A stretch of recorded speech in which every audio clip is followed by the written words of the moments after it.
ठीक है। राजीव ने पूरे विस्तार से आपको समझाने की कोशिश की है कि किस तरह से इस वक्त देश में जाटों के नाम पे राजनीति हो रही है। राजनीतिक मेहमानों के साथ चर्चा की शुरुआत करते हैं और रोहित जी, शुरुआत आपसे ही करता हूं, क्योंकि हमने देखा था कि बीजेपी की तरफ से हमेशा ये कहा जाता है कि हम जाति की पॉलिटिक्स नहीं करते हैं। प्रधानमंत्री मोदी का बयान सामने आया था कि मेरे लिए तो सिर्फ 4 ही जाति हैं, गरीब, महिला, युवा, किसान।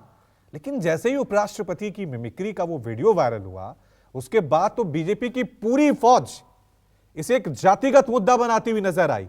तो क्या यह मानना पड़ेगा कि विपक्ष ने जैसे ही ओबीसी का कार्ड खेला था या फिर जिस तरह से पहलवान सड़कों पे आए थे, उसने मजबूर कर दिया बीजेपी को अब ये जाट पॉलिटिक्स खेलने पर, जाति की पॉलिटिक्स खेलने पर?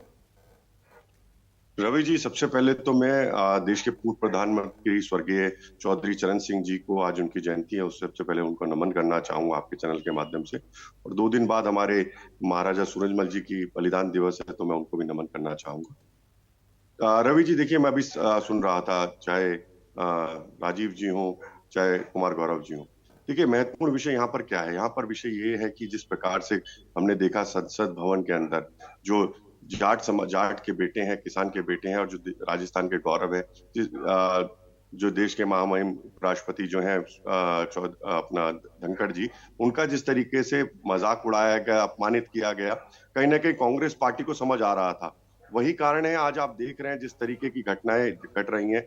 देखिए, जो मैं अभी देख रहा था, आपने जो बात करी, मैं अभी राजीव जी को सुन रहा था, राजीव जी ने जो आंकड़े दिए, क्योंकि राजीव जी बहुत ही, मैं भी सुनता रहता हूँ, देखता रहता हूँ। लेकिन जहां तक राजस्थान की बात करें, तो राजस्थान के अंदर ही चुनाव के अंदर जो भरतपुर, जहां से महाराजा सूरजमल जी आते हैं, उस जिले के अंदर 7 सीटें आती हैं। 7 में से 5 सीटें भारतीय जनता पार्टी वहां पर जीती है।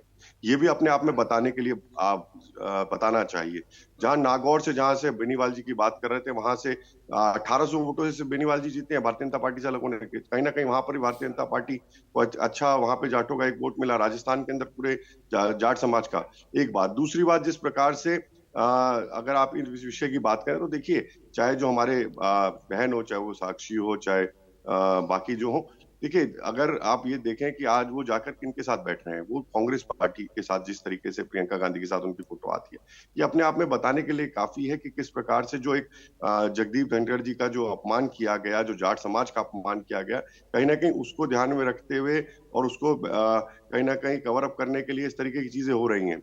और ये बिल्कुल भी स्वीकार्य नहीं है। जिस तरीके से आज देखिए, अगर बहन को कोई दिक्कत है, और कुश्ती संघ की अगर बात करें, और सबसे बड़ी बात यह है कि वहां पर जो एक व्यक्ति बैठे हैं, अगर आपको कुश्ती खेलनी है, और भी जाट हमारे भाई बहन है जो खेल रहे हैं, उनको मौका मिल रहा है। सबसे बड़ी बात, कोई युवा आ रहा है, जाट समाज से आ रहा है, किसान परिवार से आ रहा है, जो आगे बढ़ना चाहता है, लेकिन ये चाहते हैं कि सीधा उनको इंटरनेशनल खिलाया जाए, नेशनल में उनको खेलना ही नहीं, मेरा सवाल आपसे ये था, खेलना है। रोहित जी, मेरा सवाल आपसे था कि आप तो कहते हैं गरीब, युवा, किसान, महिला, यही 4 जातियां हैं, लेकिन जैसे ही चुनाव आते हैं, चुनावों के नतीजे आते हैं, आप ओबीसी के नाम पे मुख्यमंत्रियों के नाम की घोषणा कर देते हैं। देखिए, उपराष्ट्रपति की मिमिक्री आती है तो आप उसे जाट से जोड़ देते हैं।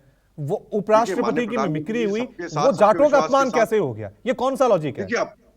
देखिए, अपमान तो है ना। एक गरीब व्यक्ति जो है, गरीबों की जब हम बात करते हैं, तो एक किसान परिवार की जब बात करते हैं, तो धनखड़ जी वहीं से तो आते हैं। एक गरीब किसान परिवार के बेटे अगर वहां तक पहुंचे हैं, संवैधानिक पद तक पहुंचे हैं, तो उसका मजाक कांग्रेस पार्टी लगातार उड़ाने का काम कर रही है।